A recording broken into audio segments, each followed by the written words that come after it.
Hello, everybody. Welcome to our WrestleMania review show. The event that was too big for just one night. Joining me this evening, it's getting close to Monday Night Raw time.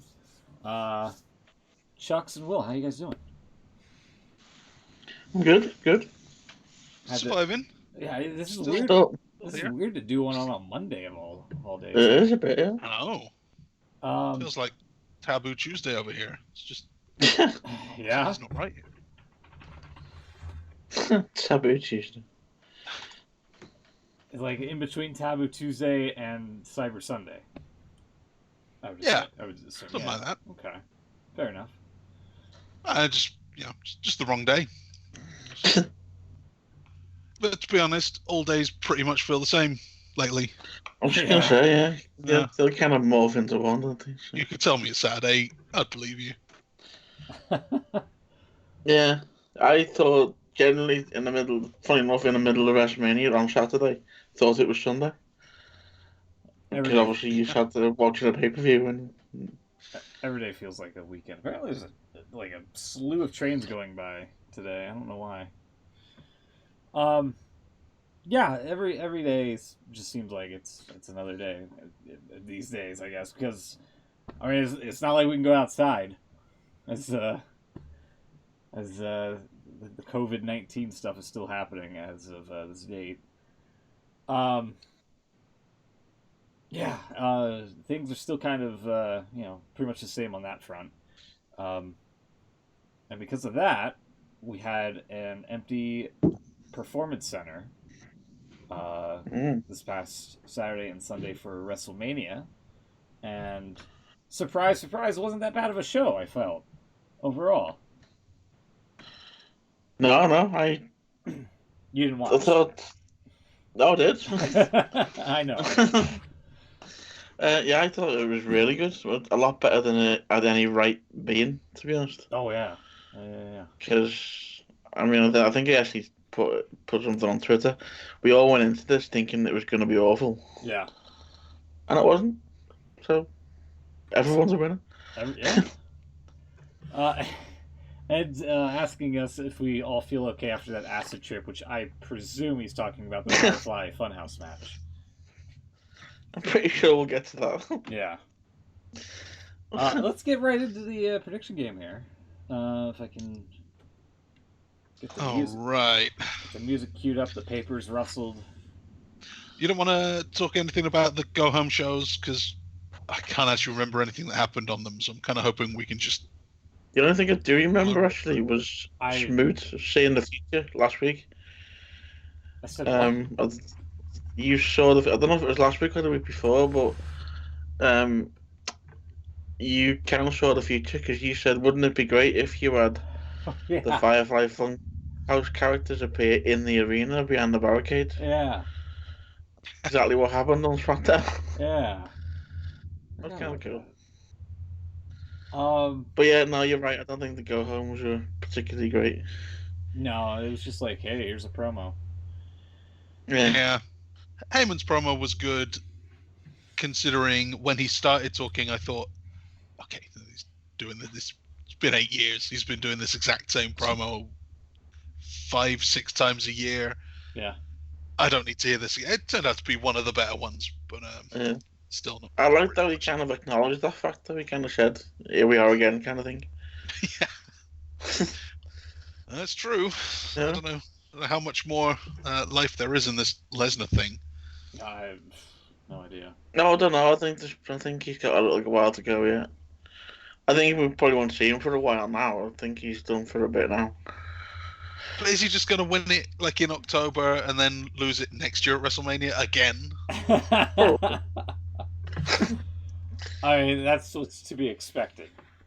Hey, that's what I'm expecting. Yeah. I'm looking over what happened on Raw for the go-home. It was just like squash matches and promos. And Montez Ford landing on the entrance ramp. Yeah, that was suicide dive. That was crazy. Oh, and Caden Carter looking like Ember Moon. That's the other thing. Yeah, there really wasn't anything. And then on SmackDown, Yeah, he pretty much covered it with Bray Wyatt and John Cena there. Yeah. So yeah, you pretty much covered all the bases. I didn't watch SmackDown because it was the go home. In the chat, actually, we missed out the really good Edge promo from Raw. Talking about like True Grit or whatever. Yeah. True Grit, the film. Yeah. Not a film. Yeah. I thought that was really well done. It was a bit different from, as everything these days in WWE. Really, it was a little bit different to what we normally see. But yeah, I thought that was really good. Yeah. Yeah. Their match. I mean, I guess we'll get into it here, but their match was surprisingly long, and it was long. Yeah. Entertaining for all the wrong reasons. So we'll get into. All right. Let's start this. I need this. Oops, I'm hitting the wrong things today. Sorry. Oh. Also, what did you just crack open? It's a standard Coke. Oh, what was that? Minute Maid lemonade. Oh. Yeah, canned lemonade. I can't do it again. I always miss out on these. I've got a bottle of Dr. Pepper that's already open. So. What? You can't even get that? No. Disappoint. This guy. Eat a Pringle. I'll give you a good sound effect. I mean, once you pop, though. Can't stop. That is true. I've got an empty Pringles can. I can pop with you. Oh. Yeah. What was that? Yeah. That was what was left hitting the bottom of the Great. Nope. Wow. Any other sound effects? That says like a spring to boing. I was asking if I'm going all in on the Mountain Dew Doritos as they're sent to America. Yeah, I've had them before. They were a flavor like years ago. It was like a mystery flavor for a contest. Sort of thing, like guess the flavor, win money or something like that. Mountain Dew Doritos. Yeah. They never. Did we get them? Yeah, oh yeah, they sell it as like an energy drink here, don't they? Mountain Dew. Yeah.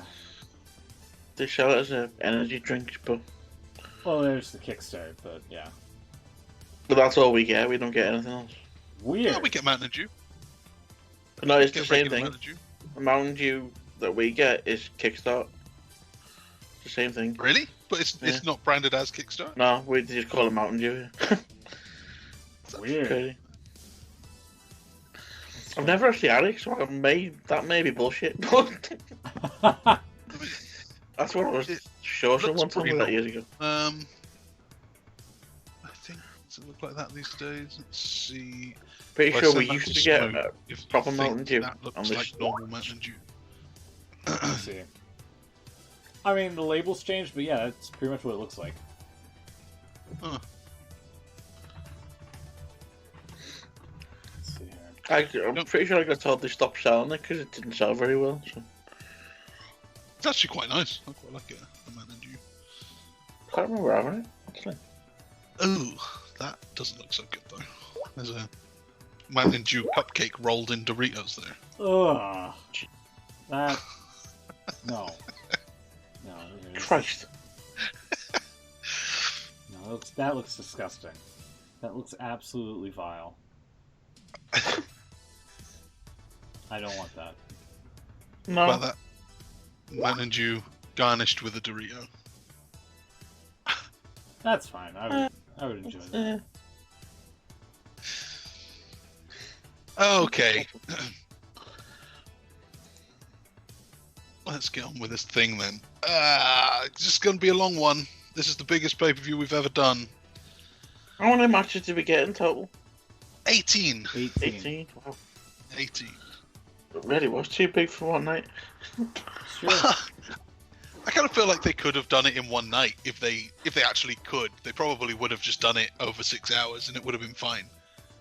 Do you think they'd have done 18 matches though? I don't think they would have done. No, they wouldn't. They'd have done the Andre Battle Royal. Yeah, true. And the women's. Yeah, and the women's Battle Royal. And they would have done presumably the Charlotte Rhea match on TakeOver. If they've been able to do a TakeOver. Yeah, maybe. So, what do we start with? They only announced the pre-show matches very late after our show last week. So, the first match on the first night was Cesaro beating Drew Gulak, which I didn't see coming. Yeah, I didn't see it coming either. No, I didn't really, but I actually did predict it. But you did. I didn't think you would. I didn't think I'd actually get that right because I thought that was a shoe-in for Gulak, really. But yeah, I thought so too. But apparently, you were wrong and you were right. Cesaro won it. I'm not really sure why. It wasn't even a very long match. You didn't get a lot of Drew Gulak getting himself over in this one. It was just a thing. Just a thing that happened. yeah, but the Cesaro did a pretty cool no hands spin. Yeah. Some of the things you were watching though, that wasn't the only thing. There was quite a few moments where you're thinking that would have gone really over with the live crowd. Yeah. But yeah, not to be. Maybe we did it again in an actual arena. That'd be quite cool. I don't get the whole Cesaro thing. He's been employed there for ages, and nothing ever happens with him. No. And now he's kind of getting a bit old. Oh. He's 39 now. It's like... Yeah. Wait, everyone thought that when he started doing the spin, he was kind of getting a bit of a push down, wasn't he? Yeah. But then they just stopped again. They just keep putting him in tag teams instead. Crazy. Yeah, I don't get it. Because he can't talk. He said 4 ropes instead of 3 or whatever. That was it. You don't come back from that.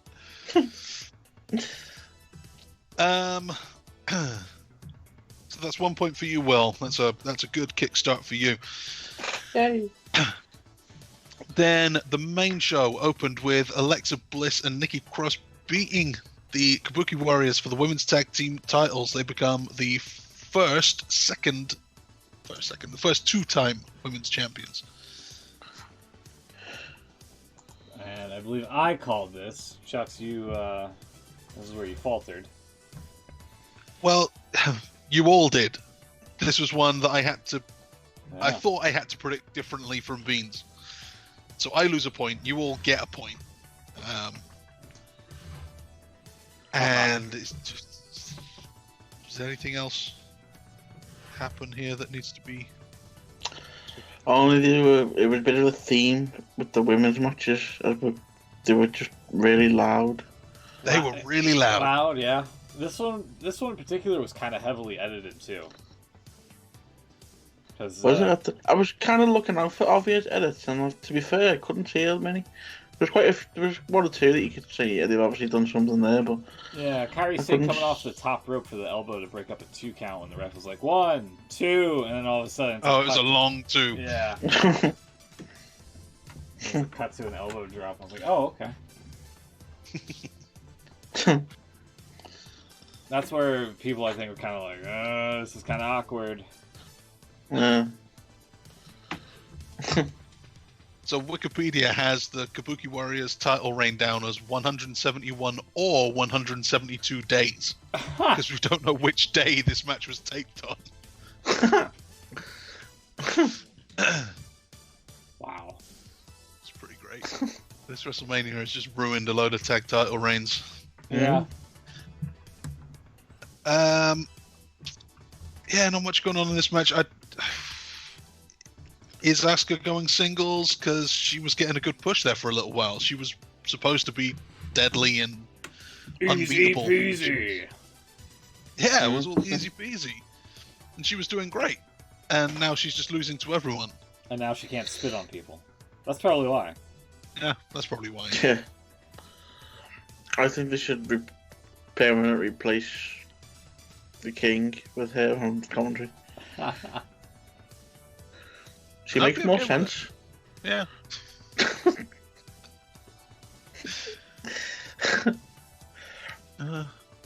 I'm down with that. So then we had, I think we all got a point here, did we? No, we didn't. Elias beat Baron Corbin. Oh, this Speaking was of great. King. This was great. Elias sneaked the win. Me and Will get a point. Smoot doesn't, but he thinks it's great anyway. Yeah, because Corbin comes out, cuts a promo, and then all of a sudden he's like whining to the ref, like, raise my hand. I am the victor. God, I can watch. Oh, that's right. Yeah, that was the weird name? edit. Yeah, with Jessica Carr, the referee. That's right. I couldn't think of a name. She was taking no shit there, wasn't she? And Corbin was loud too. He was like, "Oh, that was 3." No, I've got to be honest. And I was expecting, since they've done these, what you call empty arena shows, if you like. Excuse me. I kind of expected to see a lot of calling spots and stuff, but I don't think I've seen any. Yeah, They've done expecting really well in that. Actually. I was expecting one for the Cena match, but I was going to say, they're really protecting themselves on the Cena thing. He was definitely going to call a load of real loud spots, and they just decided, let's not do this in the ring. Let's cover that. Becky beat Shayna. So Shayna's dead now. She got called up just to get beaten. No points for anyone. We all thought this was going to go the other way. And they did the terrible, hey, I'm going to get pinned in my own submission because I can't break out of it for the 3 count. Mm-hmm. And then the shocked look like Samoa Joe. Like everyone. Yeah. I really want to start a little album on Imgur or somewhere of everyone's shocked faces. Get one of every member of the roster having a shocked face after a kick out. Oh man, I got pinned for 3? That was 2. I got a shoulder. Or a finisher kick out, yeah. Like, what have I got to do? So stupid. I really hate that finish for a match. And what's worse is like they really made Baszler something with the Elimination Chamber, and then you have that fucking match for WrestleMania. Come on. It felt really short too. Yeah, apparently 8 minutes, 8.5 minutes. Terrible. That's all it was, yeah. That's it.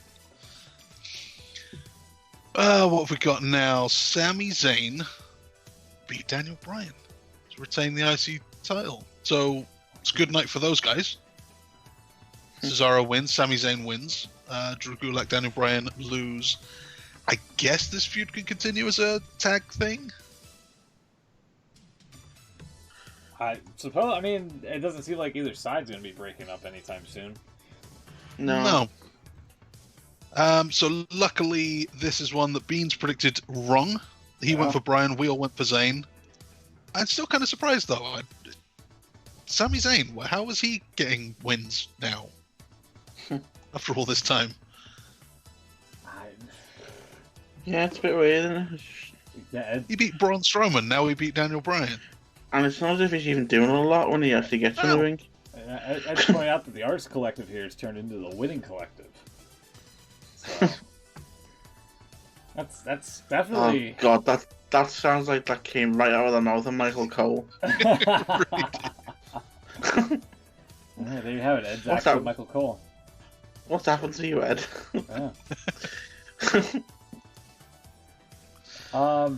Yeah, I mean, he just won it. Wouldn't have made any sense for Bryan to pick it up off of him, I feel. And it's not like Bryan needs a championship at this point in his career.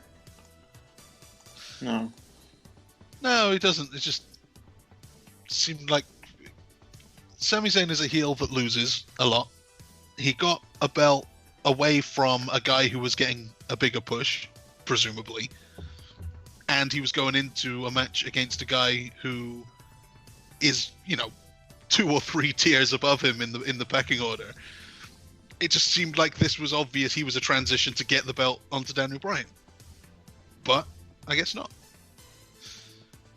That's we all predicted it, but I'm still kind of surprised by that one a little bit. Then we had the triple threat ladder match, which was we thought it was going to be a just a two-man. We thought it was going to be John Morrison and Uso. Turns out Kofi... Yeah. Turns out Kofi sneaked in there as well. So it was a three-way, which is good. And it was for the tag belts. Yeah. So this is all stuff we had no idea about until the match actually started. Yeah. God, I've got such a long list of matches here. So, Smoot, Beans, you had the Uso.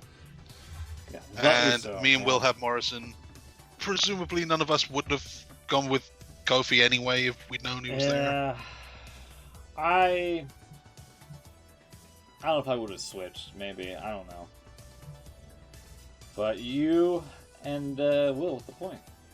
Yeah, we get the point. That's another one away from Beans. So it's going well. The early goings. I was a point ahead of him at this point on the show. So it's good. I've got a 4-point deficit to make up. Then we had the should I say match of the night? Maybe, arguably. Kevin Owens beat Seth Rollins by disqualification. It was disqualification, wasn't it? Yeah, it was. Yeah, initially, yes. Initially. He won, and then claimed he wanted the match to restart, even though he'd won. And then he won again. He didn't want the DQ win, did he? He didn't want the DQ win, even though it's a win. He really wanted to jump off something first. Yeah, him jumping off the WrestleMania sign before Shane McMahon. Who would have seen that coming? Yeah. Did you see? I think he said on Twitter the next day that the original plan was he was going to jump off the ship in the arena. Oh wow! In the stadium, I should say.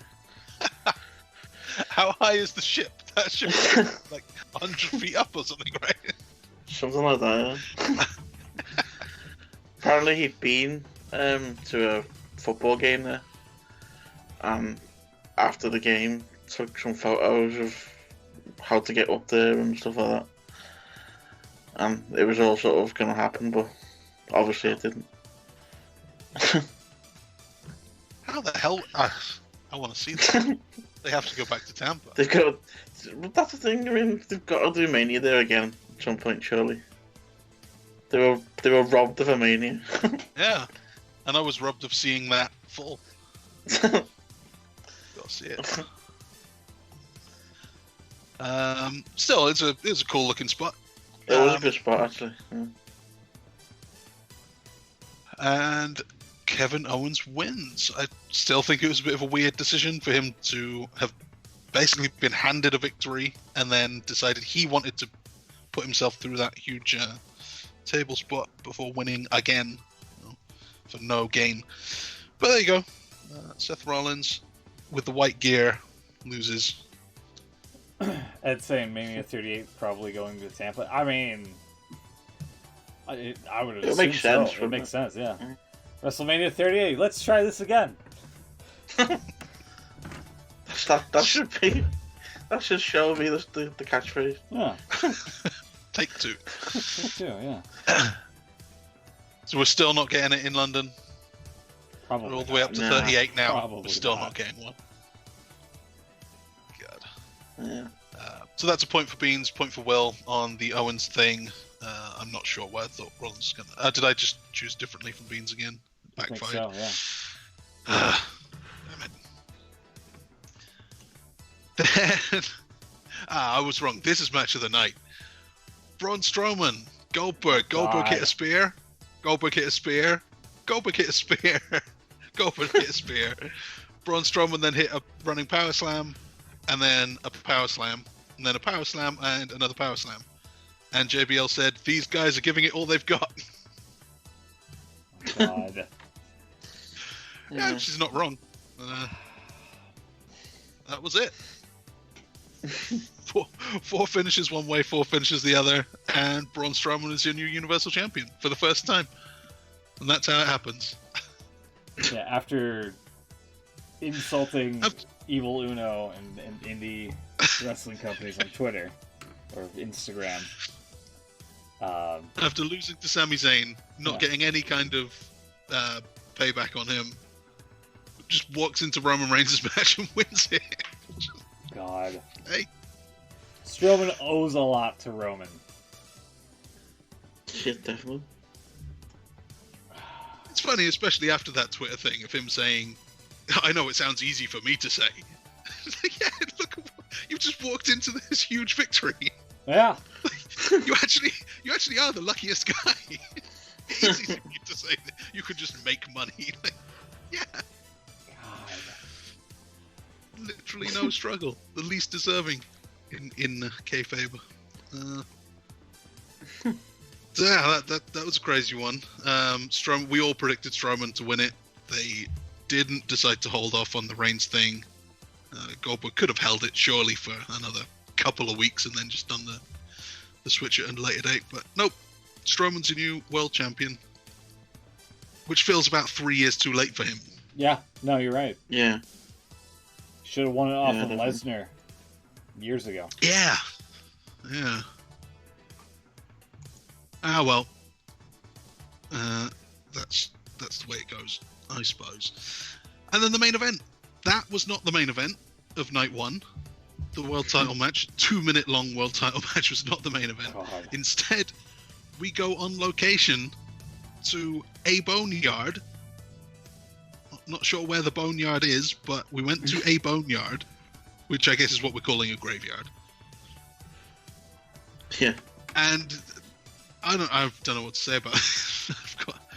I've got no idea how I'm supposed to recap anything that happened here. It was shot all cinematographic, and Yeah. it actually wasn't bad. No, I thought it was brilliant. It says it was a damn spaghetti western. I mean, it pretty much. You're not wrong. It was. Huh.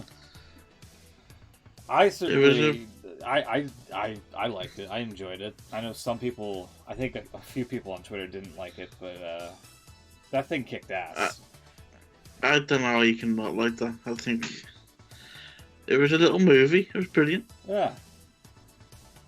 So, a hearse pulls up, and some druids pull a casket out, and AJ's in it.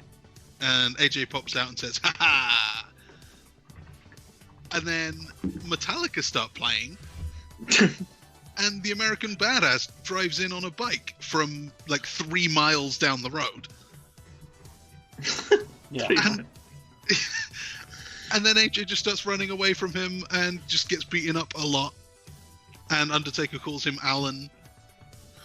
He should talk AJ a lot in this match. Yeah. It really does. And Yeah. then the OC show up. Gallows and Anderson are just there somehow. And then a lot more druids come out of a barn that look kind of like Bray Wyatt's old cabin that burned down. And then Undertaker sets that on fire. I don't know. I don't know what I was watching. Well, early on in the match, Undertaker was juiced open when he was just trying to go for the Goldberg gimmick to bust open the window. He did the Goldberg thing. Yeah. Yeah. I was like, oh, son of a bitch, look what you made me do. Yeah. Didn't seem too phased by it. Yeah. Goldberg nearly died. Taker Yeah. just did the window. Oh, damn it. There we are. Then AJ puts Undertaker in the hole in the grave and climbs up onto the digger and is about to pour the dirt in, and then Undertaker is behind him. And then they fight on a bit more, and Undertaker's being a bit of a badass at this point. As he should Starts be. saying some stuff. What's my wife's name? You did good. What's that? It's like, what's my wife's name? What's my wife's name? Yeah. Why don't you tell me how old I am? Then started saying, "Oh no, not many guys have brought an ass kicking like you did. Yeah, this is good. You did well. And then threw him in the hole anyway. And then poured some soil on him, and AJ's arm came up somehow. And I guess that's it. I guess that's how you win a boneyard match. Yeah, it was pretty much buried alive. But yeah, I mean, Undertaker looked awesome, I thought. Yeah. Yeah. The best he's ever looked at. I mean, obviously there's a lot of filmography, if you like. Mm-hmm. But no, yeah, that's the best he's ever looked. He looked a lot less like an old man. Yeah, definitely. How does... Although I was a bit concerned when AJ had him down for that little bit and he was really wheezing quite badly. I thought he was generally going to die for a bit. Oh yeah, when he got him down and then he gave him the middle finger shortly after. That was pretty great. Yeah, no, like, how does AJ Styles come back from this now that he's dead? Because there's the headstone right there. He's dead. Oh, that's official.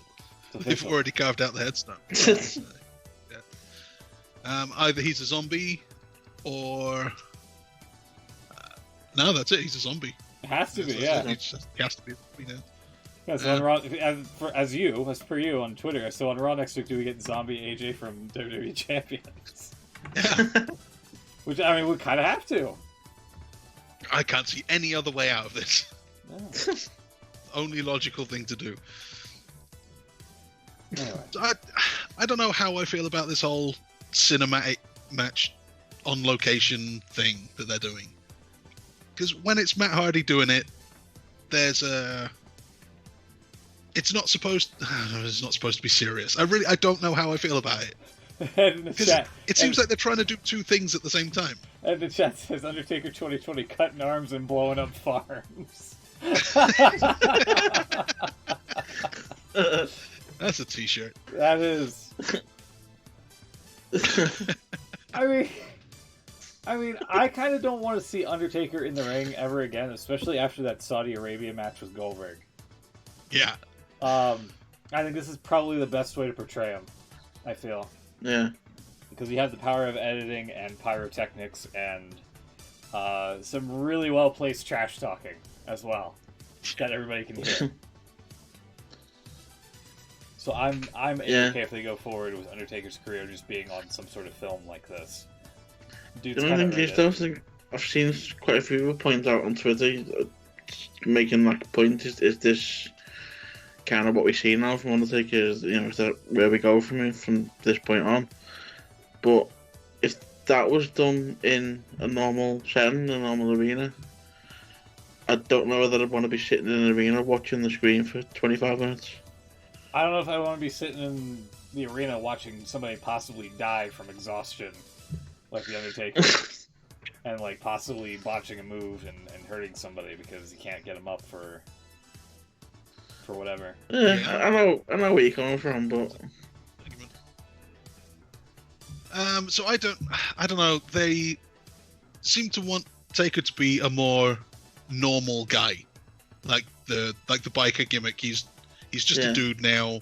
He's in Sons of Anarchy. He's not the old West zombie mortician anymore. He's actually just like a biker gang guy. A biker who could which teleport. is fine. But now he's teleporting. Yeah. And he was teleporting in an act like he was in a hole, and then he wasn't in the hole anymore. Yeah. Whereas at least when it's in the ring, the lights go off, and because he actually has to run away. Like when that happens, when the lights go off, the lights have to go off for the length of time it takes a man to run away and hide under the ring. So even though it looks like the idea is he's teleporting, when you're watching, he's not. Mm. Which is why I don't like that spot. The lights off, lights on. Right. But at least you're doing a thing. So now I can't see anything, and now he's gone. Okay, fine. Am I supposed to believe he actually teleported here? And not only that, it was also a costume change, right? Did he change outfits? Did he? I didn't notice that. It looked like think he did. No, maybe not. No, I guess if he did, I didn't notice it. But I know his bandana fell off. Oh yeah. Maybe that's what it was. Well, the bandana can't teleport with him. that he's got everything else is magic, but the bandana, that was a normal guy bandana. Yeah. So that was a problem I had with it. I don't know if Taker's magic or not. Matt Hardy is magic. The Hardy compound is magic, and it's stupid, but if you're okay with that, then it works. At first, there was a bit where they're going with this, but as I got into it, I thought this is really good. Yeah, that's valid too, because Undertaker has always been magic. He can do the lightning thing. Yeah. He's been put in a casket before and then set on fire, and then he just wasn't in it. None of it makes any sense. So you kind of take that with Undertaker, I guess. Well, the other problem I have with it is that because it's like this on location and all the cameras everywhere that you then can't see from any of the other camera angles, and it's all just like, it's just obviously fake beyond the normal obvious fakeness of professional wrestling. It's like another layer of like, when someone watches this, what are they getting? Is this even more stupid than normal wrestling? I don't know. I think that they didn't present it as anything that was supposed to be anything but that. So, but does that make that okay, or is that? I think it does. Yeah. I mean, people sit there and watch. First thing that comes to me, you just said, Sons of Anarchy. You know, yeah, it's a degree of fictional, so why not? Because the rest of the show isn't also like that. Yeah, but maybe it is now. Maybe it is until they can get a crowd. Exactly, they can do a lot worse than just doing this all the time. Yeah. I mean, at the end of the day, it is entertainment. So. But the hazards are real. Why? Why can't it? You've got, we have the occasional live band and whatever. Why can't it include a bit of? I don't know what you'd actually call it, but you know what I mean. UV magic. Yeah. Yeah. I guess there's something about it that didn't feel quite right. Like if this was on its own, kind of in a vacuum, just this YouTube video, these guys are having a fight in a boneyard, it would be very entertaining. They did a great job of what the thing that they were doing, I think, was done well. But with the rest of the show in this empty arena, doing professional wrestling as it's always been done, and then you switch to this thing, I don't know. For some reason, I didn't mind it when it was Matt Hardy, and this one just felt like something else. Well, this is another point. I've mentioned this on Twitter. I think Matt Hardy has too much credit for that deletion, whatever it was called. And he's getting credit for this for some reason. Okay, I know it was influenced by what he was involved in that, but Jeremy Borash was the main guy involved in the sound deletion, and he was involved in this as well. He deserves a lot of credit too. Ed pointed that out as well in the chat. So, yeah, I mean, don't get me wrong, Matt Hardy's good at what he does, but I personally hate Borash. But, he did tell somebody to go kill himself and his family or whatever years ago. That wasn't Borash, was it? That was That was Borash, yeah. Was it? Yeah. Wait, but Borash? Yeah. Oh, no, I'm thinking of when Beans told someone to jump off a scaffold. Oh, that was Dave Lagana. He told Lagana to do that. I met Borash in a club in Manchester about 10 years ago. That's why you hate him. That's why I hate him. Oh. Did you spill your drink or something? No, strangely enough, that was Samoa Joe. Hate him and all. Oh, wow. But I won't say nothing about Samoa Joe for obvious reasons. He might kill me. So you laid them both out. Joe's gonna kill you. I should tell that story one day about Samoa Joe spilling my drink. You really should. I can't believe that's not come up before. Yeah. We might get to it. Yeah. I'll have to. But yeah, now going back to this Undertaker style thing, I thought it was really good, and I wouldn't mind if we had more of it. Maybe we will. Same. You could have I'm surprised it didn't happen, but you could have Kane turn up in one and do a full sort of mini series. Yeah. I kind of thought he was going to show up when the I OC thought he was. appeared. Yeah. I figured Kane was the natural. Yeah. I honestly, I thought he was there. Why did the Druids even attack Undertaker? That was the thing I didn't get. Yeah, that's a good point. Stop picking holes, man. Sorry. For once, the internet is collectively like something. Yeah, that's true. Yeah. So Undertaker wins. We all get a point. Now, after night 1, I have to give you the scores because this is kind of incredible. Smoot and Beans 4 out of 9, fairly average score. I got 5 out of 9, so I got 1 back on Beans, but it's not enough. Will comes out of night 1, 8 points out of 9 matches. Shit, yeah. That is correct. Yes. That is absolutely That's correct. ridiculous. This was pre-recorded, and I did see it beforehand, but... Oh, I was okay. gonna say, there must have been spoilers out there somewhere. I don't know why I've Jeremy done that Boris well. is feeding you some tips. Yeah, me and Boris are tight. Yeah. I know. So after night 1, what was your overall thoughts? We're halfway through WrestleMania. We've seen some stuff. Were you down with the 2-night concept? Was there? I was definitely, just for the sheer fact that I got to go to bed at 3:30. Yeah. It didn't run extremely long. Yeah, you could have gone to sleep immediately after WrestleMania. Yeah. I mean, I also you know more about this, Chuck, but WrestleMania day, you're talking bed at 5 a.m., 6 a.m. Man, I never thought, when I was, early 20s, I never thought there'd be a time where I just don't bother watching WrestleMania. But there's been a couple of years where, Cena's come out, and I've gone, you know what? Can't do it. Can't do it anymore. That's enough for me. Yeah, that's my limit.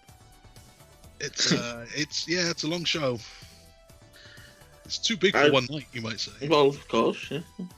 Surprised you don't really say that. Yeah. It's about time they realised. Adjusted. I predicted this last year, I think. You did. I Bring that up every week. am, You did. but I want some bonus points for this. It was a great prediction. The ultimate prediction. God. But no, I think this could be the way forward now. I think you're going to have 2-night WrestleManias. I don't know why they haven't done it before now, because you think about the money they could make. You're selling out an arena twice. Yeah. All the merch you're going to sell twice. And the pay-per-views themselves, if anyone still actually buys them, they're both going up for however much, a normal amount for a pay-per-view. $60, whatever. And you could run TakeOver on the Wednesday and then have that go up against Dynamite. Oh, that'd be big. Yeah. Good. And that would force Dynamite to try to counter-program a TakeOver for once. You could have the full sort of end of that week, because you'd have your TakeOver Wednesday. Yep. Hall of Fame Thursday, SmackDown Friday. Yep. Yeah. And then WrestleMania weekend. And it would actually be WrestleMania weekend. Yeah. And then Raw Monday. I should work for this company. Goddamn, you really shouldn't. Everyone who leaves there says it's hell. Yeah. Yeah. You have these great ideas, and they grind you down. They never listen. They just do what they're gonna do anyway. I think that's the way it's going. I think we're gonna, maybe not right now, because the way things are, but when everyone's back to normal later on in the year, I think we're gonna get an announcement that we're going to get a 2-night WrestleMania in LA. I wouldn't be They surprised. could do a lot worse than that. Although they would have to actually write some storylines for some of the matches. Yeah. It's like, certain things on this show seem like filler. just a little bit. No. Of course not. Yeah, if you're going to do an 18-match show, then yeah, 2 nights, that's fine. Wrestle Kingdom did it. I think they're not going to do it again next year, but sometimes might be worth at least having it as an option. And it just for obviously watching it live, I thought it flew over. It was a lot easier to sit through. Yeah. Exactly, yeah. It's just... I mean, it was getting to a point. I mean, even your ardent WWE fan is gonna start complaining when you're talking 6-7 hours, especially when you're taking in pre-shows as well, and God knows what else. Yeah, I didn't watch the second night pre-show because I just didn't give a shit about Peter Rosenberg. So. Me too. I can't say it was Peter Rosenberg specifically, but yeah, I didn't watch Liv Morgan and Natalia in a match that was only just announced a couple of days before with no stakes at all. We all got a point over Will. Liv won that one. Will is finally, it's all catching up to him, and he loses the first available point on the second show. Dethroned. We're catching up slowly. The one drawback, I guess, with having it on the 2 nights is that it may feel less special. If you're all there for one night and it's building up and you've got a main event and, you've got 60,000 people there, does it feel less special if you've got maybe some different people going to each show, and especially if you don't know which matches are on each show? Do you know what you're getting? Do you sell it as like a 2-ticket deal? And does the first night feel less important than the second night? That's why I wouldn't. If you're gonna do it, you don't announce the rundown of the card. You announce the card by all means, but obviously you'd have to. But you don't say what's going to be on what night. So you go and you don't know. You don't know what you're going to get. It's saying you'd have to do 2 nights in the East Coast location. WrestleMania would start at 2 p.m. Pacific local time and then 5 Eastern. I mean, you could just bump that up to like around whatever 6 or 7 o'clock would be on the West Coast, which I think would be 3 or 4 or something like that. Yeah, I don't think it would be that bad. Yeah, I don't know. Also, apparently, John Alba was saying just a little note yesterday. If we had WrestleMania in what was the name of the stadium? Raymond James, was it? Yeah. Apparently, it was torrential rain like yesterday. Oh, really? That would be fun. Oh. So yeah, maybe the gods are looking down on them. I've been waiting for so long for it to rain on a WrestleMania. Man.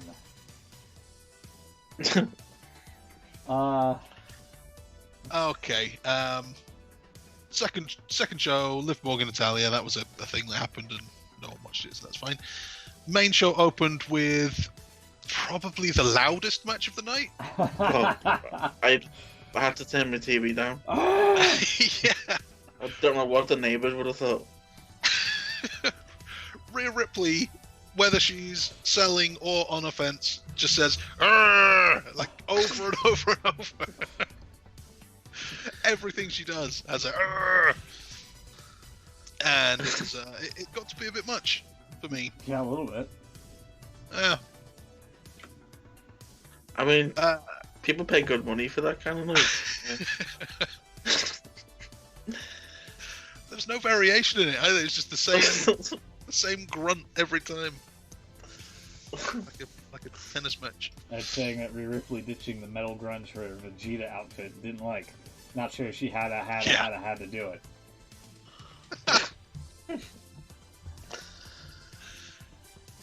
it. Yeah. Grunts aside, though, I thought it was actually a really good match. It was just noisy. It was fine. Yeah. There was nothing wrong with it.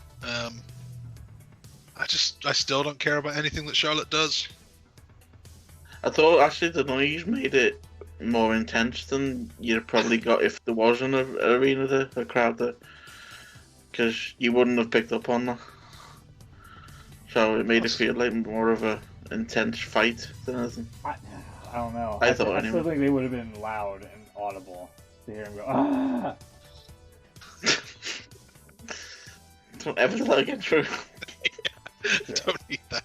It's true. The other drawback to this match is that we all predicted Rhea except Will, so he gets his point back. Right. Yay. Right. We're all back to even. Terrific. Then we go into the most anticipated match of the night, I think. Bobby Lashley with Lana, costing him the match against Aleister Black. Yeah, Bobby Lashley wearing tights, and somehow Lana wears bigger pants than Bobby Lashley from that match. It was a decent enough match, but it had no place on Mania. Yeah. You're talking first hour of Raw here. Yeah. Yeah. And it wouldn't have needed that much build either. A couple of months ago, Aleister Black had 2 matches with Eric Rowan, which was also a bit of a nothing feud. But at least Rowan had won a few matches and Aleister Black had won a few matches. Both were undefeated in, 6 weeks. So then they had a match together, and it's suddenly more interesting than any other match they would have had. The Chucks, they've had little to no interaction of late. They make perfect sense as They've had- opponents. They're 2 superstars looking for a Bobby fight. Lashley hasn't even been on TV. Yeah, it's a rivalry nobody saw coming. Yeah, I really didn't. Yeah. God. Where is Rusev? In contract limbo. Oh, really? Is that actually a I don't contract know. thing? I think, yeah, it's possible. That does sound possible. Well. So, Lashley's about to hit a Dominator. Lana says, no, hit the spear. And Lashley goes, yeah, you know what? You're right. And then Black Mass. Just as he's running into the spear, Aleister Black hits the Black Mass. Bobby Lashley fades to black. And that's it. Black Mass to the Black Massive guy. Oh, I can't believe you said that. That's so racist. It's okay. The heavily tanned guy. Is that Well, better? that might even be worse because he actually is Don't black. really- Yeah. Okay. All right. Well, there you go. Sorry. Apologies. There's really none needed. It's fine. Okay. And we all get a point. We all predicted that Black would win that one. Yes. And he did. So great.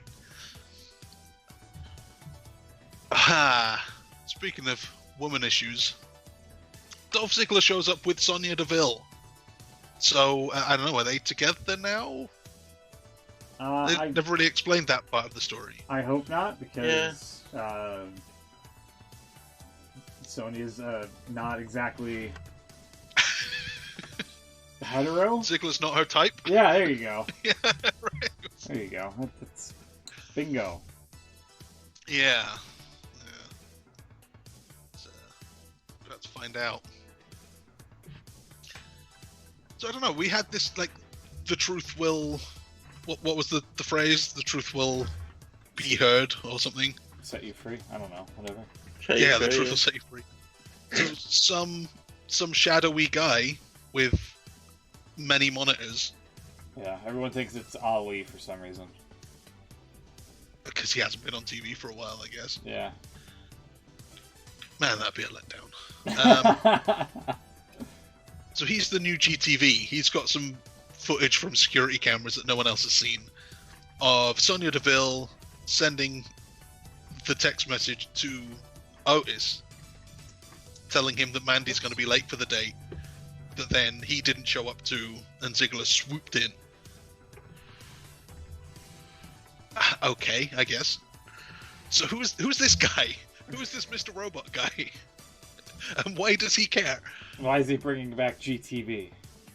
Yeah. Did any of you ever play the Watch Dogs game? No. Exactly. He's the guy from there. He literally is. He stole that idea. Aiden, what's his face or whatever. Something like that. Yeah. Aiden English. It's going to be Aiden English. There you go. Yeah, solved it. Solved it. So he got burned with that Lana thing a couple of years ago.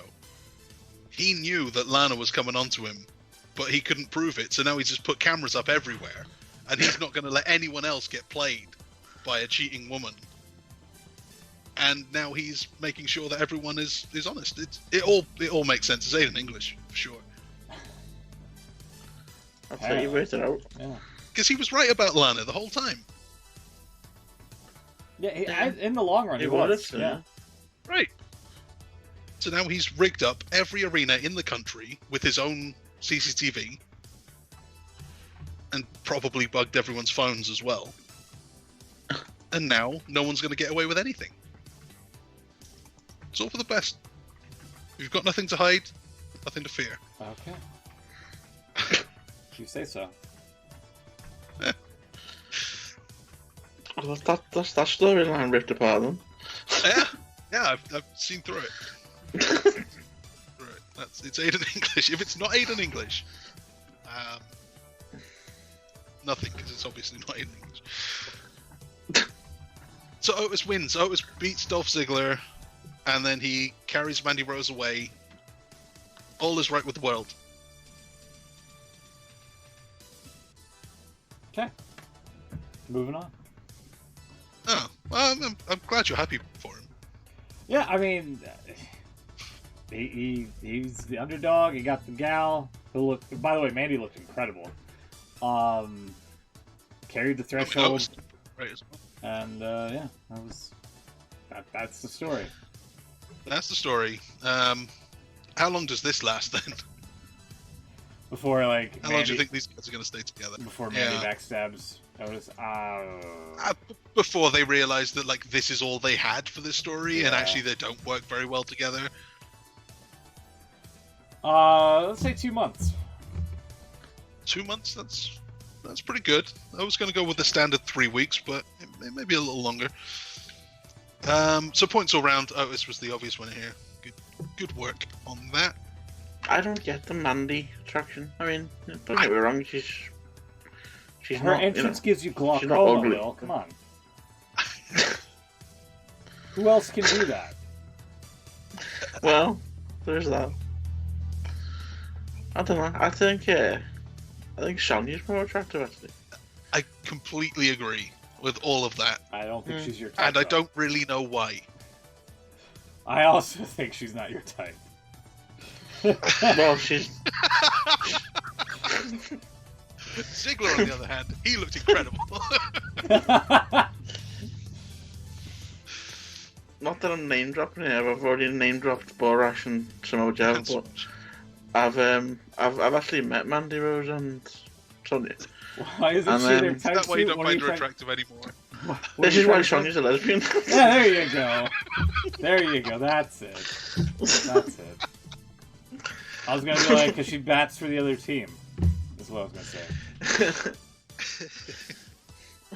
Do you think it's? No, even in person, she's just naturally. Yeah. More. I don't know. It just seems weird seeing her portray like in a hetero role as like Ziggler's valet, who Ziggler, by the way, is supposed to be like this lavish playboy. Check me out. Arrogant. It's not bragging if you can back it up, which it totally is. Stealing the show and your girlfriend. Yeah, that. Yeah. Doesn't exactly. I totally agree. Yeah. Mandy Rose and Eva Marie and Kelly. I don't get it. Like, there's nothing wrong with any of them. They don't have like too high eyebrows or anything like obviously unattractive. They're all obviously very attractive, but there's just something I just never really saw it. No. Never really got it. No, I know what you mean, actually, yeah. Anyway. Xavier doesn't seem like the character to be platonic with a female manager. Yeah, just go back and look at him with Vicky Guerrero. You're absolutely right.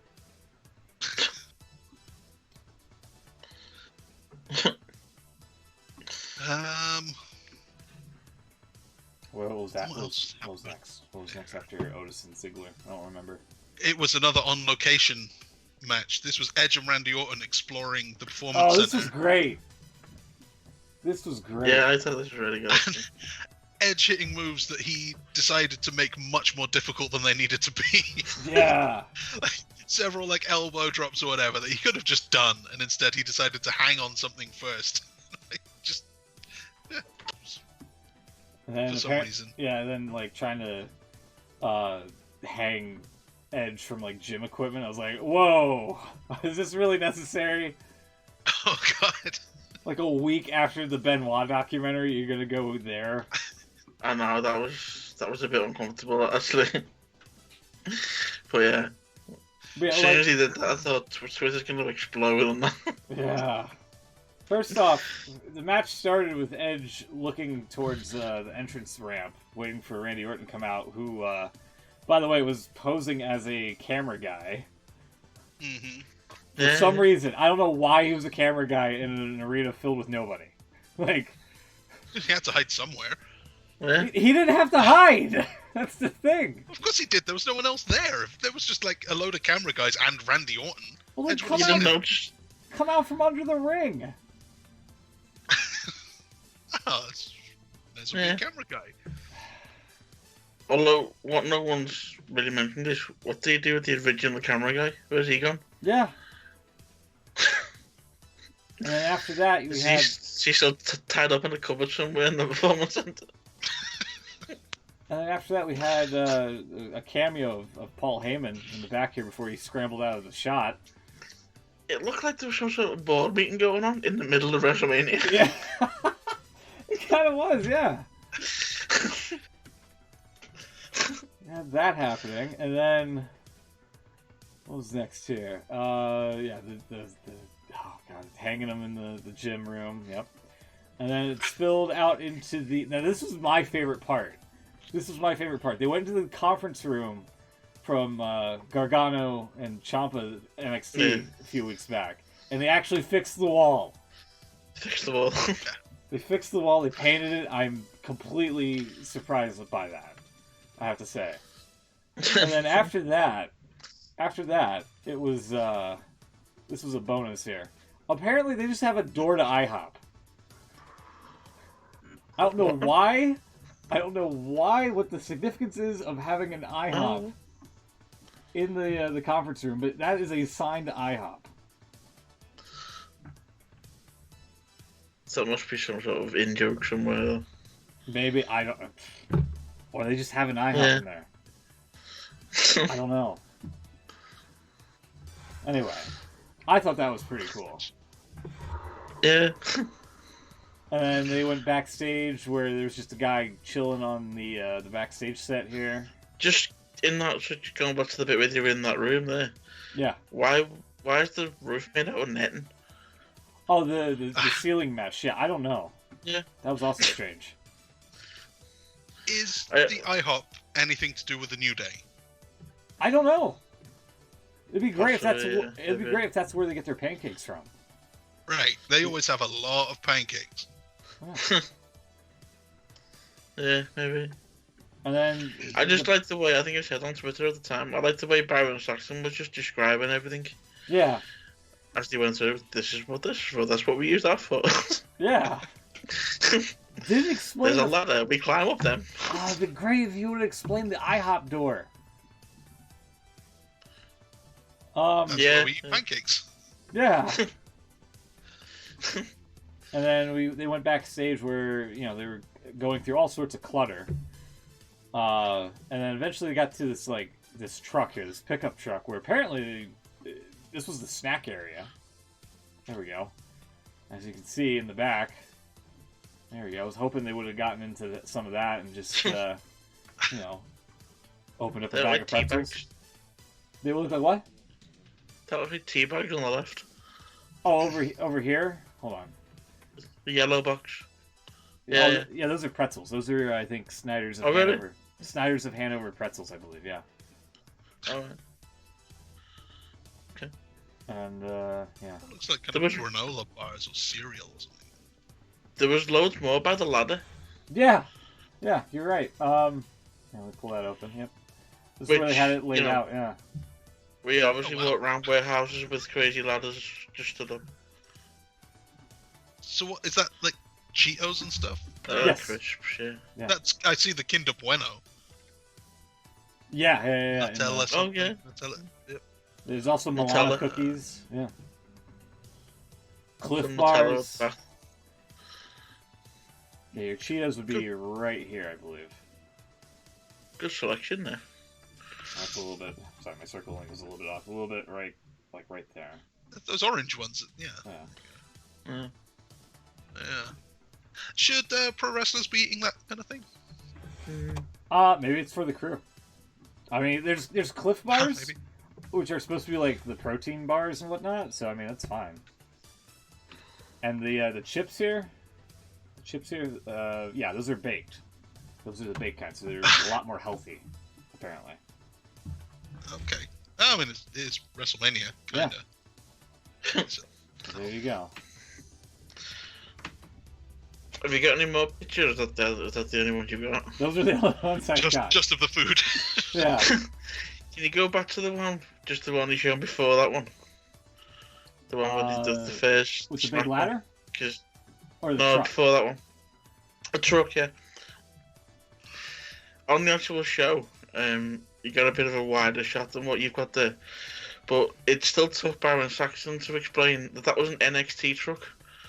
Just in case. Yeah, right next to Just in case you weren't sure. Right next to the spare cables over here. That's a big box of spare cables. I don't know if you guys, presumably you have, because you're 30-something males.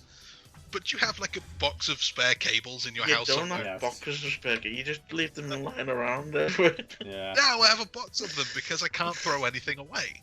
It's all like old SCART leads and stuff. One day I've got a box full of them. Yeah. There you go. Good. But yeah, just in case you weren't sure, that's an NXT truck. I had no idea. Whatsoever. Yeah. Shots fired at AEW. AEW's Pro Cracker Barrel. WWE team is IHOP. Hey. Yeah, why were they whispering? That was the other thing. I thought the commentary was really good, actually, because they kind of let the action do the talking. Yeah. Which is what they should be doing in matches, rather than talking over things. But, yeah, I thought especially Tom Phillips was really good. Saxon's just an idiot, but... I'm fine with those guys. My problem was with the women's match coming up in a minute. There was a recap, a little, inset replay at one point, and you could hear Michael Cole shouting in the recap. Oh, the women's right! Yeah. That was great. If I can hear you, through time, then you're talking too loud. Also, where did they pull JBL from, by the way? I don't know, because he's supposed to live in Bermuda, right? Exactly. They managed to get JBL to Florida. He had to be there for the Hall of Fame, and the Hall of Fame just wasn't happening, so he stuck him. Oh, of course, yeah, I didn't think of that. Of course, he would have been there. Crazy, yeah. Yeah. Yeah. Also, He was not going to miss that Hall of Fame ceremony. Also, before that, the 5-way, we had a 24/7 title change here. Oh, God. Which, correct me if I'm wrong, but we've got, let's see here, this is 1, 2, 3, 4, 5, 6, 7, 8, 9, 10 if you count the referee. That's a gathering of 10 people, I believe, here. That's it. That's all you can do. And then Gronk dove on top of him, and then... So, hang on. How come we could have that mess, whatever that was? We can't have an Andre Battle And Royal. we can't have a Battle Royal? Yeah. Yeah, I don't know. I don't know. Maybe they all got together quick enough to where nobody would notice. Ridiculous. Yeah. Anyway, before that all happens, so was actually the title change? Was it when R-Truth just shows up and complains to Mojo about being the champion? That was on night Did 1. anyone else not even realise Truth was actually the 24/7 champion? I Did didn't. that happen off camera? I thought it was still Riddick Moss. All right. No, that happened. But, Yeah, they showed at some that. point he just won it. He won it with driving in the neighborhood with the referee's new car. Ah, I'll have to show you. Yeah, that was on Raw. I'll just go with it. Yeah, okay. What was the new? It wasn't a Ford GT, was it? No, it was a $750,000. no. It was just it was some red car. Well, there's a Hyundai of any chance? They like those, no? I don't know. I used to drive a Hyundai, and the wipers and the indicators were on the wrong sides. Ooh. Nightmare. So every time Sometimes you I needed turn to left, turn a put the corner and lights I on. was just like wiping. It's really irritating. Nice. It takes so long to get used to it. Why would it be on the wrong side? Every other car.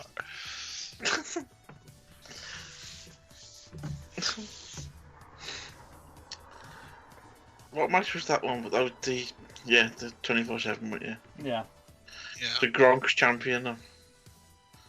for now. For now, is he still champion or has he already lost it? Let's see. List of 24/7 champion. Pretty sure he still has it. He might lose it on. Usually, when a celebrity wins it, they lose it pretty quickly. Yeah, they might have like a pre-tape and they'll air it on Raw. Like, this is what happened earlier today. He's not a celebrity, he's a bona fide WWE superstar now. Is he? Pretty much, yeah. Apparently. Has he signed a contract? Find out next week on SmackDown. Or whatever.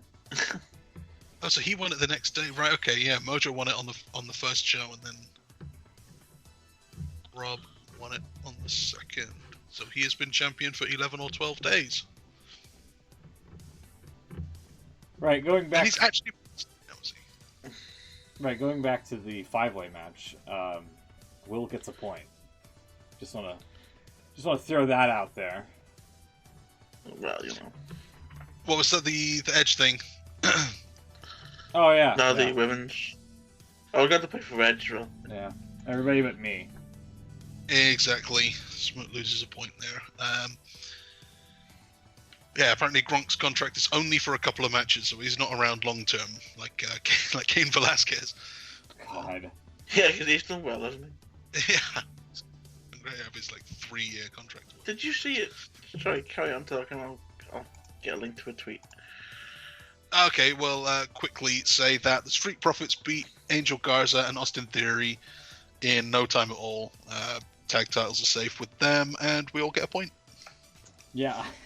This is great. And then Bianca Belair at the end of the match comes out and lays out Zelina Vega for no reason. And it would have been hilarious if she was just if she was trash talking like The Undertaker. Like, what's my husband's name? How old am I? Does this hurt my legacy? What's my husband's name? Yeah. It's Aleister Black. Also, I don't know if Montez Ford was quite aware of what event it was. I saw some people I don't mention know. that. What did he do? I didn't notice. He it. just kept shouting WrestleMania every 5 seconds. Oh. Okay. Every time he did a move, he just shouted WrestleMania. WrestleMania. Yeah, exactly. Yeah, she's married to Montez Ford. Yeah. Oh, it's Zelina's married to. Yeah, that's right. Yeah. What's my husband's name? How old am I? How Don't old you am can... I? Don't you can Probably throw not that... very old. How Yeah. old is Bianca? Yeah. You throw that sweet up smooth. Yeah. Also, Um, Ed in the chat is pointing out a very good observation, saying a couple matches back when Dolph low blowed Otis, then Cole yells, low blow 10 feet away from the ref who missed it. Oh, yeah. Yeah. Oh Yeah, my if you God. throw that tweet up there, sure. It's good to see that Cain Velasquez is deploying the same technology that we do for the Oh prediction yeah, game. this is more this is more low tech than. Oh, let's see here. Look at this. That's very similar to how I do it. Yeah. Although I gotta comment one thing here that I don't like. See if I can circle it here. Let me circle a circle. He put down Austin T instead of A Theory. Just saying that would have been a lot better to have A Theory on a note sheet, in my opinion, than Austin T. Also, it seems like he's gone with the first name every time he's done that. Yeah, Jimmy U, Kofi K. Also, good to know that I have better handwriting than Cain Velasquez. Yeah, he also has Braun S, by the way, because I don't think he knew how to spell Strowman's last name right there. I think he got the mind of a tiny child just with the little toy cars he's got as well. Drew Gulak, Cesaro. Yeah, why did he skip 2 spaces for Drew Gulak and Cesaro? And Becky as well. Yeah. I think he's made no spelling mistakes here, which is actually kind of incredible. True. That's very true. Even Shayna Baszler, which is not an easy thing to spell. Probably Lashley has a lowercase L, but I'll let that go. Bailey has an uppercase A in the second name, though, or the second letter. Oh, yeah. Yeah, I mean, overall, he did pick Orton to be Edge. I mean, that's a bit silly. I would... Yeah. There was no way Edge was losing, though. He's also got Corbin beating Elias. I mean, I would give this A- and then circle. And he just didn't bother predicting Aleister Black, Bobby Lashley. Oh yeah, he didn't even care. He didn't, did he? He didn't care. He didn't care. I guess he just didn't see it coming. He wasn't sure it was going to happen or not. That's good. He made a good effort. Yeah, I like it. Yeah.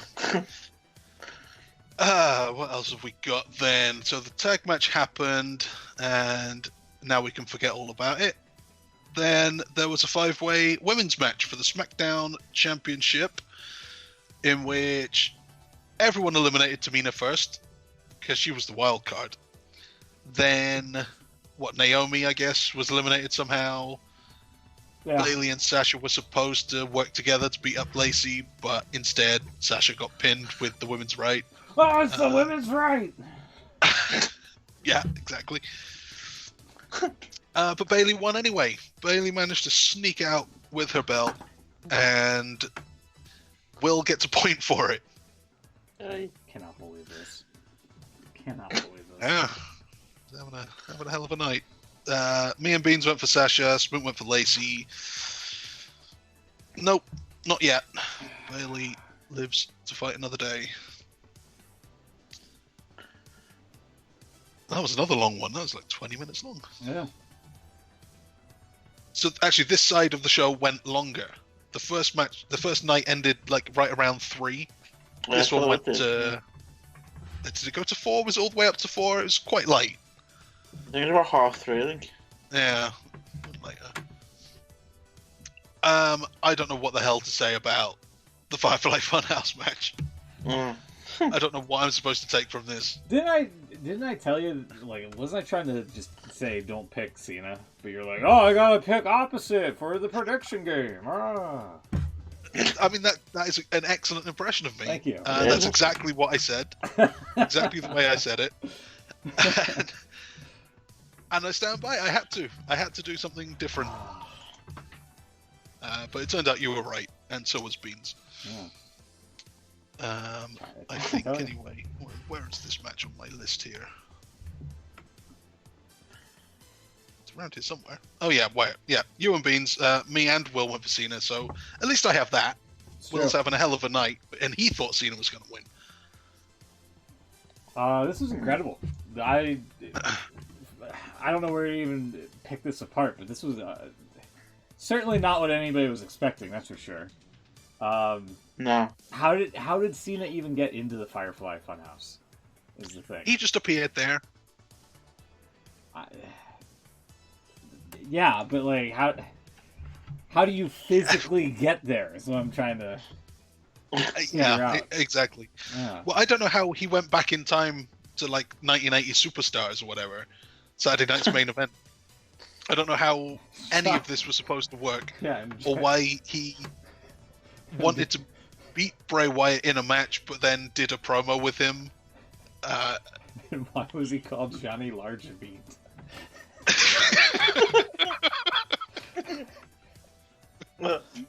He's not PG. It's not PG at all. There's quite a few things that weren't PG in that.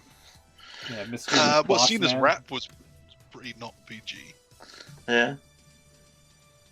What was it? What was it that he said? Hold on. What, who said?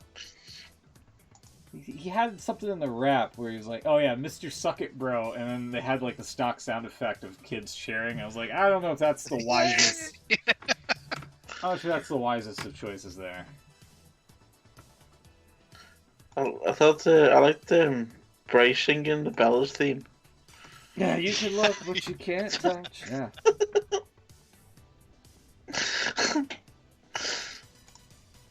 Yeah, this whole thing. I've got to watch it again because there's so many things I missed that I didn't see. You got to watch it a few times. Cena should have pulled out a thing of pistachios because he was the elephant in the pistachio commercials that he voiced over. Cena was an elephant in a pistachio? Yeah. Huh. I'll show you after the show here, but yeah. And then they had Mr. McBossman say, "This is such good shit." That was funny. Which I can't remember the last time they put over shit on a pay-per-view like that. But... They did earlier with Shayna Baszler. They kept playing that clip. Oh yeah, they did. Yeah. Of her. Yeah. Oh, they did. Yeah. And I seem to love that. After I guess Cena was pretty much Benoit from history, they cut to Titus and he was just like, "I don't know what I just saw." Yeah, which is fair, but I don't know why we had to see him saying it. Yeah. For the expression, I guess. This is another one, kind of like the Boneyard. I thought everything they did was funny, and for a kind of Edge and Christian show on the network kind of deal, where they just make a load of inside jokes about stuff that's happened in wrestling, that would be great. Yeah. But in what way is this a pro wrestling match? Like, I don't want to be Jim Cornette, but I kind of have to be a little bit. No, you're right. It wasn't a match, obviously. No way was it a match.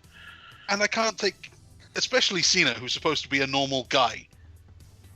He didn't act in any way like a normal guy would act, or a pro wrestler. He was a different guy in every scene.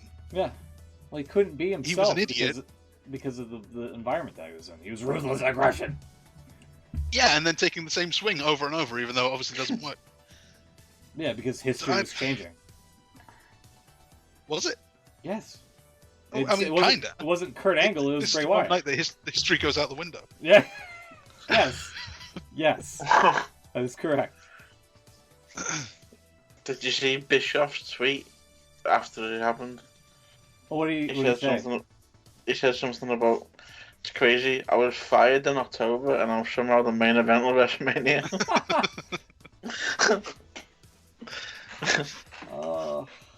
Yeah. It was good for what it was, but I mean, it should never have been billed as a match. You can't. I don't know, but you can't build it as a segment either. It's saying like, "Oh, this is a Firefly Funhouse segment where Cena's getting destroyed." Oh no, they shouldn't. I don't know. Yeah, you're right in what you're saying. They couldn't have done that, but I just think they were wrong in billing it as a match because it wasn't a match, no way. Yeah, but it was still better than any match between these two was ever going to be. Yeah, true. I'm not disappointed that we didn't get a match here. You could just, I don't know, maybe say John Cena's going to guest on Firefly Funhouse or something, and then ran it as it was. I don't know. billing it as a match was wrong, but I mean, I'm just being picky there. There was nothing wrong with it. Yeah. I kind of like Chuck's way of saying not to be Jim Cornette, but to be Jim Cornette here for a second. I get what you're saying. There's a line between, how pro wrestling is always wacky, but like the same problem I guess I had, and actually I kind of liked it because they were doing different stuff at Hell in a Cell when they did that Fiend match where they just decided that we're just breaking all of the pro wrestling kayfabe world rules here. Yeah. And it's just a video game match now, and you can hit 20 finishers and kick out of it on one, just because why the hell not? But nobody can use that sledgehammer or whatever. Or mallet, I guess. Yeah, but you could use the giant one. Yeah. The giant one's fine. So that one kind of made no sense, but even that was closer to something I could take somewhat seriously than this was. Yeah, but everybody hated it. Yeah, understandably. It had a red light on the whole thing. Well, that and it ended in a stoppage. Yeah, and Hell in a Cell much ended in a stoppage. X-Pac was not happy. Yeah. I think if you may turn that into a cinematographic piece of work, like we saw at WrestleMania with the Boneyard or the Firefly Funhouse match,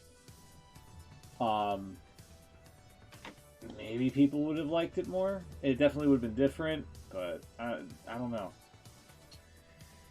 Well, you would have had people in attendance, so maybe, I don't know. It's whatever. It's whatever. That one was like a pro wrestling match with the rules of pro wrestling kind of bent a little bit. And this one was all of the rules of time and space are just broken. Yeah.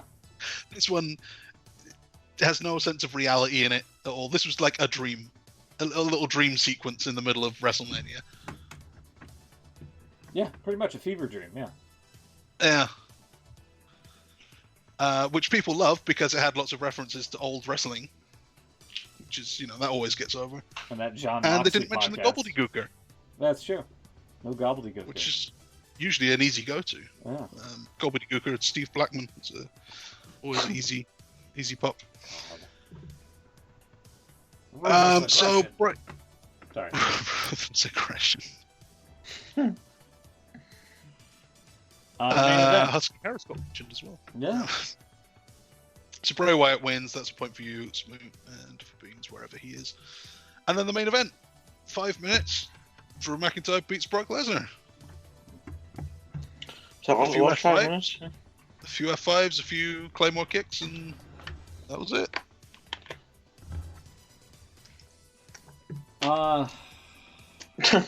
Yeah. I don't know what to say. It was pretty much booked the same way as Strowman and Goldberg. Yeah. I'm just going to say the two title matches are very similar. It's lucky they had 2 nights. You don't want to put those 2 matches on the same show. I thought it was okay for what it was. I didn't have any major issue with it. Didn't realise it was that quick though. I thought it seemed a bit longer. But obviously it wasn't. No, it was a quick one. Not much to it. And this is my problem again with Brock Lesnar. We've seen this before. When he loses quick. Yeah. We also had some great facial expressions during the match, though. He always does. Pretty much, yeah. Yeah, that one. Where, like, Brock can't believe what just happened. Lesnar's stunned! That one there. And the animated GIF one here, after he hit him with another F5 and kicked out. Yeah, it's terrific. So, with all that... Raw's about to start, so let's quickly get these scores out of the way. Yeah. So at the end of that show, the second part, 18 matches in total. Smoot, you got 9. That's a good halfway. Mr. 50%. It's something. Mr. 50%. Me and Beans ended on 11 each. Will wins the night with 14. So that's pretty big. That's incredible. Yeah, that really was. I don't know how I've done that.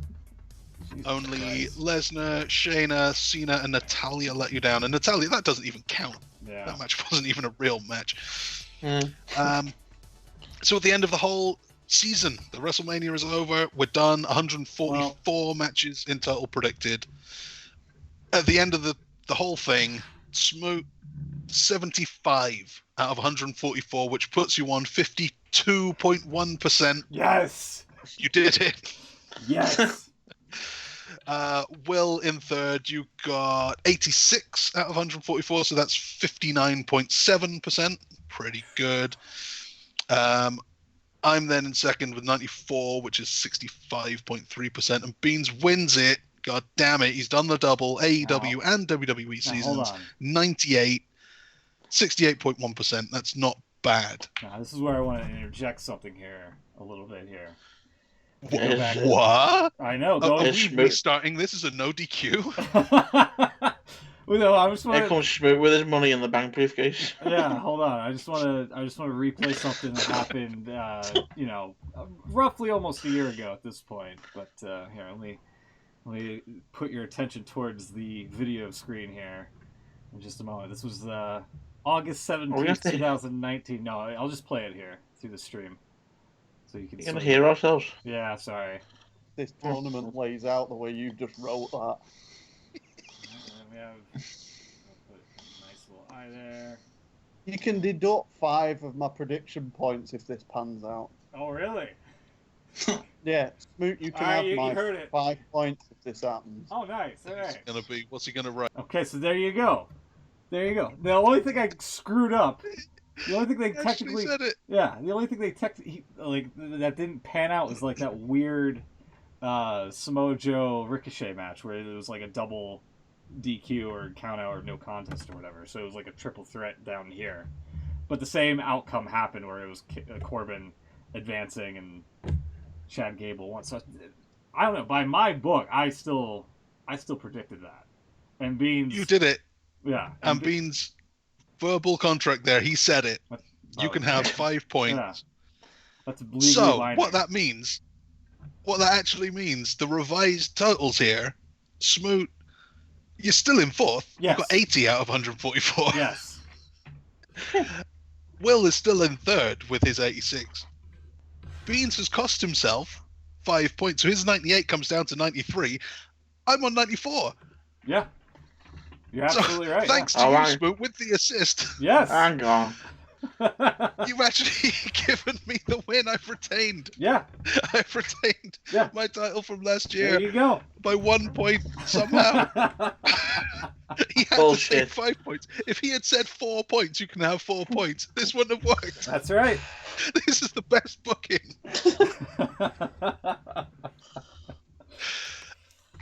There you go. There it is. It's official.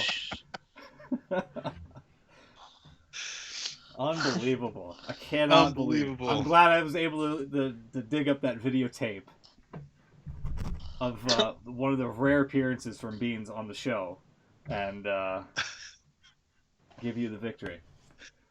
This is incredible. Absolutely.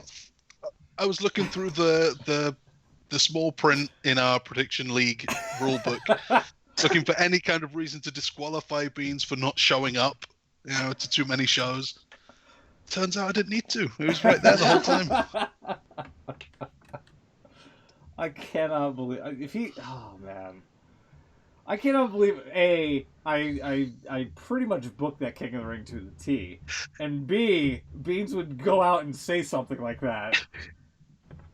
If he would have said like 3 points, he still would have had the win. Unbelievable. He had to say 5. Anyway. Shocking. Yeah. Perfect. Worked out perfectly. Anyway.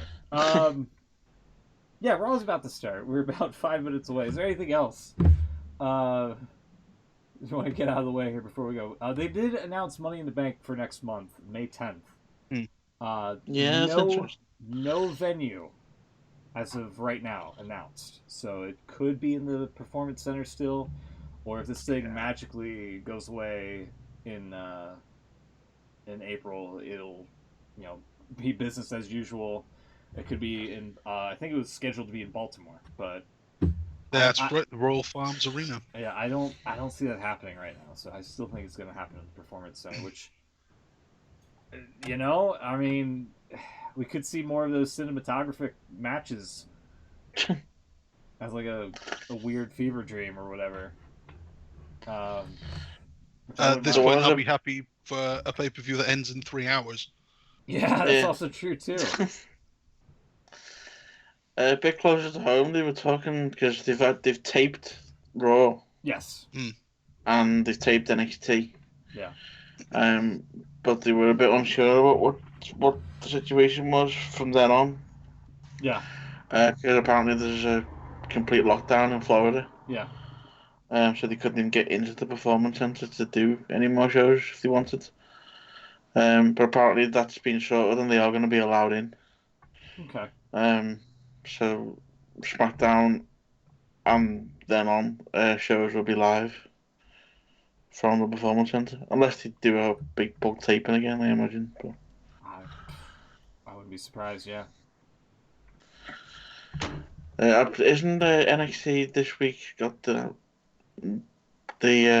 title match? Not title match, sorry, Gargano and Ciampa match in the middle of nowhere, something that's called it.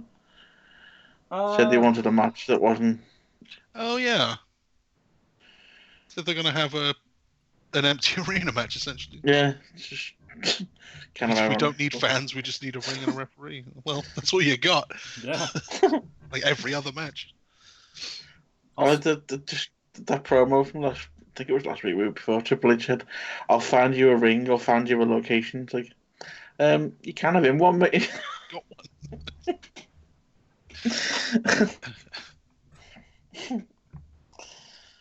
That's the only bit of big news really. Apparently, Michael Cole got a promotion last week. Yeah, he's the vice president of announcing. Yeah, which who's the president? That's He's the basically vice what it was president. anyway. I mean, Yeah, I thought that was What does that even mean? He's the vice president of announcing. What do you think it means? I got no idea what it means. That's not a job title I've ever heard before. All right. Who's the president if he's the vice president? Vince? Probably Triple H. I think Vince is the president of everything, right? Well, you'd imagine so, wouldn't you? Except for the It's country. like everyone in AEW is a vice president. Yeah. They've got about 5 different vice presidents. Yeah, true.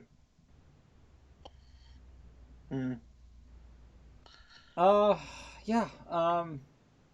That's gonna be it. Enjoy Raw. That's gonna be happening here in mere minutes as we wrap up.